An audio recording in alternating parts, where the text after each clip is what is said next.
नमस्कार दोस्तों साथियों, स्वागत है आपका मेरे चैनल पर। और आज आपसे बात करने वाला हूँ इतिहास में दर्ज आज रात्रि मध्य 12 बजे के बाद हुई एक ऐतिहासिक घटना के विषय में, जिस पर होने वाला है 26 जून शाम 6 बजे से एक फेसबुक लाइव। 26 जून शाम 6 बजे से एक फेसबुक लाइव घटना से लगभग आप सभी परिचित हैं और मेरे ही चैनल पर मैं 2 वीडियो इसी विषय पर होने वाले 2 अलग अलग वक्ताओं के फेसबुक लाइव के विषय में भी डाल चुका हूँ। अगर आपने नहीं देखे हैं वह फेसबुक लाइव, तो फेसबुक पेज का लिंक मैंने इस वीडियो में दिया है, उस पेज पर जाइएगा, रिकॉर्डिंग मौजूद है उस पेज पर, आप उन दोनों व्याख्यानों को सुनिएगा। उसके बाद जो वीडियो मैं ये अब बना रहा हूँ, विषय लगभग वही है, लेकिन विषय के संदर्भ कहीं बहुत ज़्यादा विस्तृत रूप से इस फेसबुक लाइव में आपको समझने को मिलेंगे और जानने को मिलेंगे।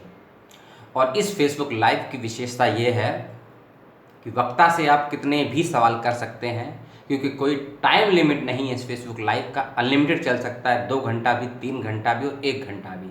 तो आपके जो भी जिज्ञासाएँ हों, जो भी सवाल हों, इस फेसबुक लाइव में आप कुमार प्रशांत जी से पूछ सकते हैं। कुमार प्रशांत एक ऐसा नाम जो युवाओं के बीच वर्तमान समय में एक सकारात्मक तरीके से, तार्किक ढंग से उस गर्मजोशी और नर्मजोशी के समागम को साथ लेते हुए परिवर्तन की ज्वाला फूंकने का कार्य कर रहे हैं कई दशकों से। उसमें से एक नाम है कुमार प्रशांत। गांधी शांति प्रतिष्ठान यानी कि गांधी पीस फाउंडेशन, जो कि दिल्ली में है, वर्तमान में उसके अध्यक्ष हैं। कई बार मेरी भेंट हुई है, कई बार चर्चाएं, संवाद हुआ है और कई दसियों लेक्चर मैं सुन चुका हूँ, सामने बैठकर भी, फेसबुक के माध्यम से भी, यूट्यूब के माध्यम से भी।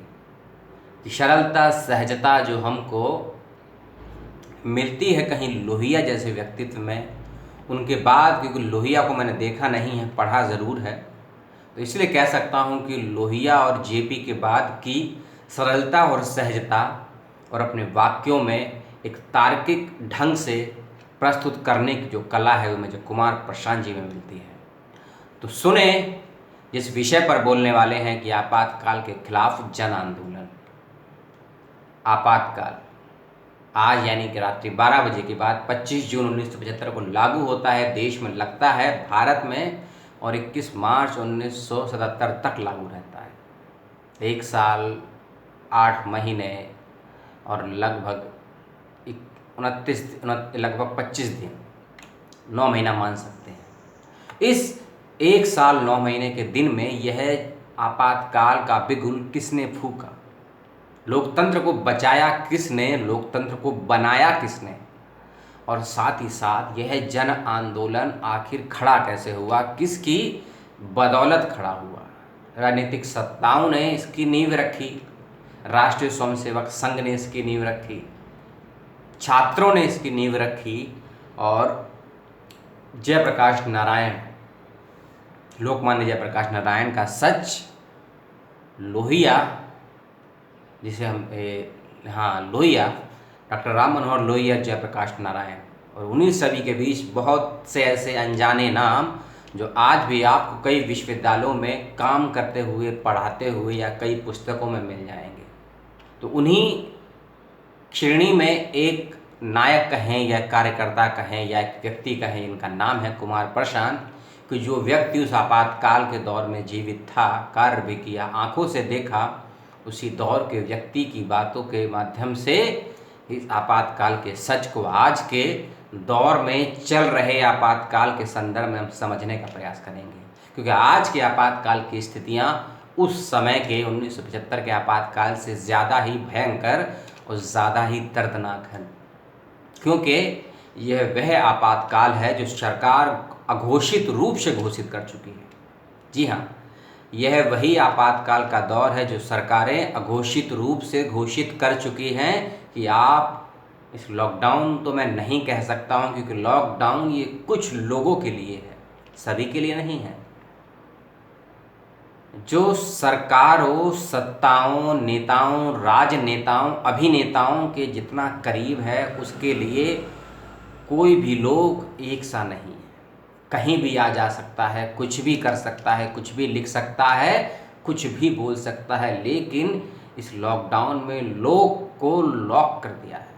लोग यानी पीपल, पब्लिक, जनता। लोकतंत्र में तंत्र जनता से चलता है, लेकिन इस लॉकडाउन में, पेंडेमिक के दौर में, उस लोग को, पीपल को ही लॉक कर दिया है। लेकिन एक सीमाएं होते हैं व्यक्ति को अपने आप को बांधने से रोकने की।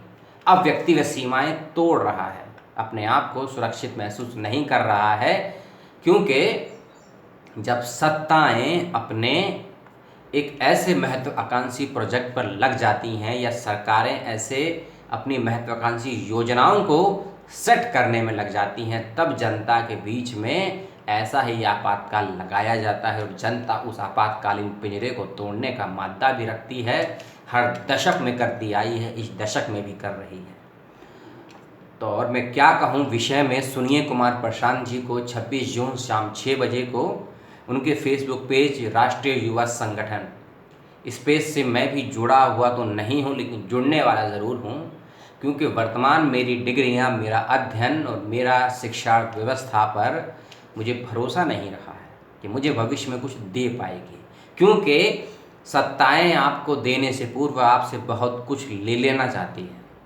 आपसे लेती बहुत हैं सत्ताएं, देती बहुत कम हैं। एक कविता है मुक्तिबोध की, 1964 में लिखी गई थी, आज तक भी जीवंत है। लंबी कविताओं की श्रेणी में टॉप 5 में उसका स्थान भी आता है, या कहें कि टॉप 2 में उसका स्थान आता है। कविता का नाम है अंधेरे में। उसकी कुछ पंक्तियां हैं कि यह मेरे आदर्शवादी मन है, मेरे सिद्धांतवादी मन, अब तक क्या किया, जीवन क्या जिया, अब तक क्या किया, जीवन क्या जिया, लिया बहुत बहुत ज़्यादा और दिया बहुत कम। इसको कर दीजिए आज के समय में उल्टा, कि दिया बहुत बहुत ज़्यादा, लिया बहुत बहुत कम, मर गए तुम और जीवित रह गया देश। इसको भी उल्टा करके बोला है। मूल कविता आप सुनिएगा।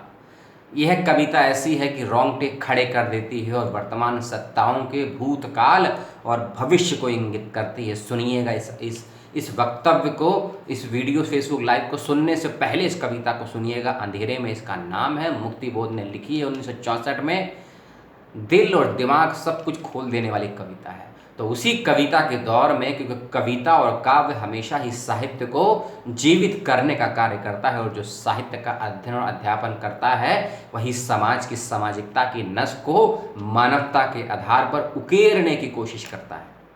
तो यदि आप अपने आप को आपातकाल में ले जाना चाहते हैं, और मेरे शब्दों में कहे, आप वर्तमान में 1975 के इंदिरा गांधी के इमरजेंसी के आपातकाल से वर्तमान दौर के 10 गुना भयंकर आपातकाल में जी रहे हैं, जहां आप खुलकर लिख नहीं सकते, बोल नहीं सकते। आईपीसी का आर्टिकल 19 आपको किसी भी हाल में प्राप्त नहीं है। आर्टिकल 15 आपके ऊपर किसी भी रूप में नहीं है, और आर्टिकल 21, आर्टिकल 19C छुआछूत आप पर थोप दिया गया है। अगर आप ऐसा माहौल में जीना चाहते हैं, आईपीसी के उन प्रावधानों की जिनकी मैंने बात की, आपातकाल आखिर था किसका, किसने किया खड़ा, और ज़रूरत क्यों पड़ी इसकी, और इसका परिणाम क्या निकला, ऐसे ही बहुत से सवालों के जवाब आपको इस फेसबुक लाइव में मिलेंगे। और मेरी आपसे एक और दरख्वास्त है कि आज है 25 जून, अभी लगभग 11 बजने वाले हैं। वीडियो मैं शूट कर रहा हूँ, कुछ मिनटों में 11 बज जाएंगे। मैं 2 फेसबुक वीडियोस के लिंक दूंगा। वह फेसबुक लाइव आज होने वाले हैं, एक सुबह 11 बजे, एक शाम को 6 बजे। वह भी आपातकाल और परिस्थिति, और आपातकाल और इंदिरा, इन 2 विषय पर होने वाले हैं। उनको ज़रूर सुनिएगा। पूरा वीडियो बनाया है डिटेल में, 5-6 मिनट का वीडियो, उसको देखिएगा। उसके अंदर लिंक है ज्वाइनिंग का, उसको देखिएगा। कुछ समस्या होती तो सवाल जवाब करिएगा, और इस वीडियो को भी देखिएगा। तो 3 वक्ता हैं, अपने स्तर के, अपने क्षेत्र में जाने माने हुए नाम हैं और विश्व विख्यात हैं। और मूल बात तीनों में वक्ताओं में ये है कि हिंदी अंग्रेजी दोनों में अपनी बातों को स्पष्ट तरीके से रखते हैं, लेकिन शब्द और शब्दों के अर्थ की महत्ता तीनों ही वक्ता बेहतरीन तरीके से समझते हैं और जानते हैं। तो शामिल होइए इस फेसबुक लाइव में भी। पूर्व के 2 फेसबुक लाइव की तरह तीनों फेसबुक लाइव के डिस्क्रिप्शन में मैं वीडियो का परिचय और फेसबुक का पेज का लिंक भी दे दूंगा। आप ज़रूर से ज़रूर ज्वाइन करिए, वीडियो को अधिक से अधिक शेयर करिए। सत्ताएं कहती हैं कि सच इसलिए नहीं बदला सकते कि समाज में सांप्रदायिक माहौल फैल जाएगा, व्यवस्थाएं खंडित हो जाएंगी। तो साहिब, मेरा सवाल आपसे ये है कि आज कौन सी व्यवस्था खंडित नहीं हो रही है? अगर सच बता के ही खंडित करना है तो सच बता के खंडित करिए। सत्य छुपा के खंडित करना चाहते हैं तो सत्य को छिपा के खंडित कीजिए। तय करना है सत्ता को और स्वीकारना है जनता को। नमस्कार।